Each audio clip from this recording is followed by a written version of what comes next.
Hello dear viewers, my name is Nino and you're watching Nino's product reviews, and today we're taking a look at yet another projector. This time is the BT140 BT140 Android. Now this device is available also without the Android operating system, but the Android version is superior to the other one in almost every aspect. So I stuck with this one. I bought this from AliExpress, which is a Chinese seller site where you can buy a lot of Chinese goods pretty cheap compared to if you buy directly in Europe or the States. The advantage with this particular seller was that he actually has warehouses throughout the world. He has in Russia, in the USA, and the European Union, several countries, which basically ensured for me that I don't have to pay tax when this is imported, and also that the delivery is going to be pretty fast. So I was pretty satisfied with that. But let's talk hardware. So this device comes with Android 4.4.4, and in order to be able to do that, it needs a certain type of hardware that is usually not seen within this kind of devices. Namely, we have a processor which is the ARM Cortex A7. It's a quad-core CPU. We don't know the exact clock speed, but I'm gonna go ahead and say probably 1.3. But you know, that's just a wild guess, don't quote me on that one. 1 GB of RAM, 8 GB ROM, so internal storage is available somewhat. We have about 6 gigs, I believe, which are free inside. The possibility to stream stuff from other mobile devices like a phone, which I'll show you later. And of course, lots and lots of languages. So in any case, pretty cool. The contrast is 1800 by 1, and the brightness is 1900 lumens. So the native resolution is 800 times 480, and it can stretch the image to 1080p, but it's going to be a software stretch. Now, as we take a look at the device itself, we saw that we have 2 USB entries, 1 SD card entry, 1 HDMI entry, and we have 3.5 millimeter aux entry for audio in and out, as far as I saw. And we have a tiny, well, I would call it a bipod, but it's actually a monopod. It's just a thing that elevates the device slightly. We can modify the focus at the top, and we have also a Keystone Function right next to the focus function. It's kind of hard to see, but it basically, for those of you who don't know what a Keystone Function is, it is essentially the thing that adjusts the image if you have the device looking from below upwards or from up downwards. Just try it out. You understand it immediately.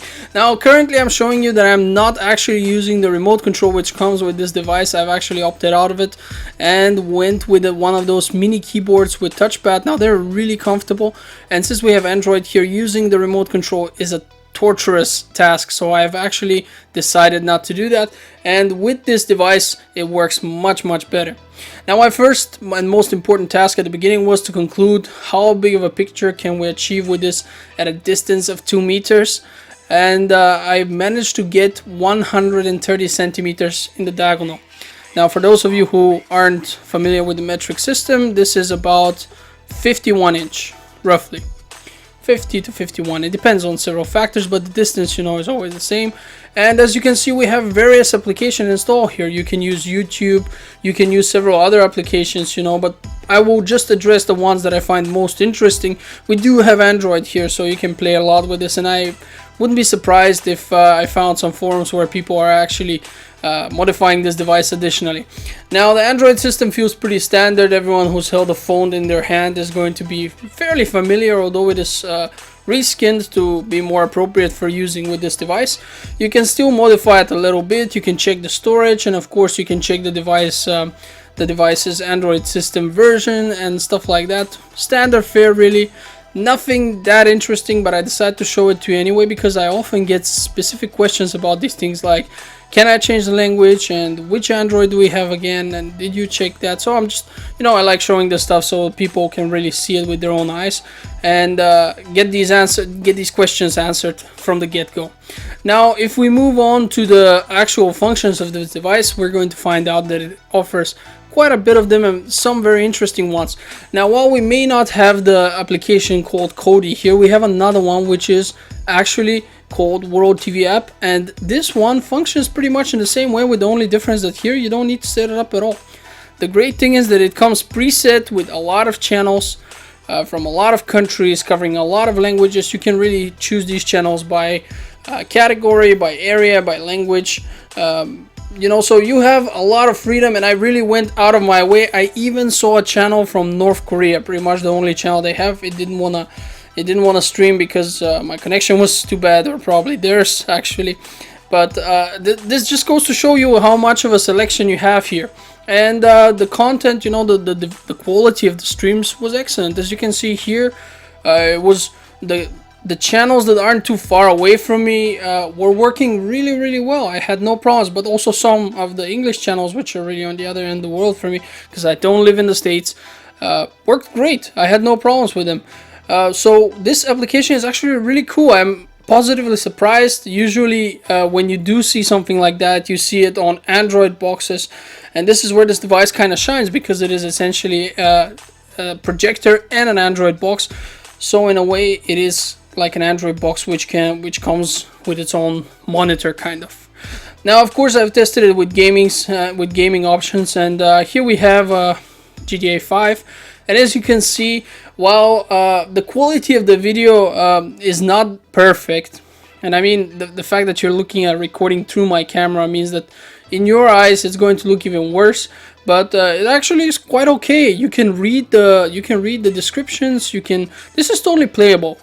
It's not gonna be the same as if you play on a proper monitor or a high definition TV, but of course let's not forget that we're not having anything here of that class, and the price is much lower. But for what it costs and what it tries to give you, I was actually really impressed. You know, it really delivered a lot more than I thought. I have tried games on such cheaper devices, and it works, but this is probably the best one so far. Now when it comes to movies and stuff, as long as you have a really dark room like this, you can really watch movies, you can you know, watch animations, you could even play games as I mentioned, and you're gonna have a good time. You're not going to regret this purchase from that point of view. Now people often ask me if this is good for things like PowerPoint presentations and stuff. I didn't record that because it's simply very boring, and we saw clearly that in the game even the relatively small fonts were easy to read. So I'm just gonna give you a yes, you can do that. Just don't make the fonts extremely small, because then it's gonna be a bit smeared, but other than that, yes, it works, and it works very well. I was pretty happy with that as well. And if you want to use this like just to watch movies with friends, or to play a game, but maybe not something that is too high def, because the better the graphics of the game are, the worse it looks, simply because this device cannot project the higher resolutions. But if you have something like a Nintendo Wii or something smaller like that, it's awesome for that. For that is definitely a good purchase.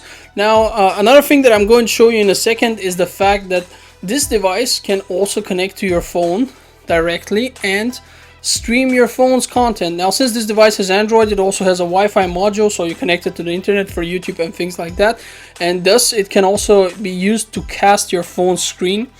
And you'll be surprised at how good that works. It was very easy. It doesn't use Miracast or something like that. It uses its own application, but it instructs you step by step what to do. I found it to be easy. I did it like in about 2 minutes, and here we see it, and it worked really well. I actually tried playing a phone game on it, and it was awesome. I didn't notice any kind of lags. It was running really well, really fast, and I give my input on the phone and you see it immediately on the screen. So perhaps it was just because I was close to the device, fairly close with my phone, but you know, it's Wi-Fi, so I think that as long as you're not leaving the room to play and want people in the other room to watch, you're not gonna experience any kind of lag or anything like that. I was actually able to just look at the screen, not at the screen of the phone, but at the projection, and press on my phone and play without any kind of issues. Now that's pretty much it for this review. I was fairly happy with this device. I think pretty much all of you are gonna be happy considering how low the price is. If you're interested in buying it, I'll leave a link to the store where I bought it in AliExpress in the description. I'd like to thank you for watching my videos, and I hope to see you on the next one.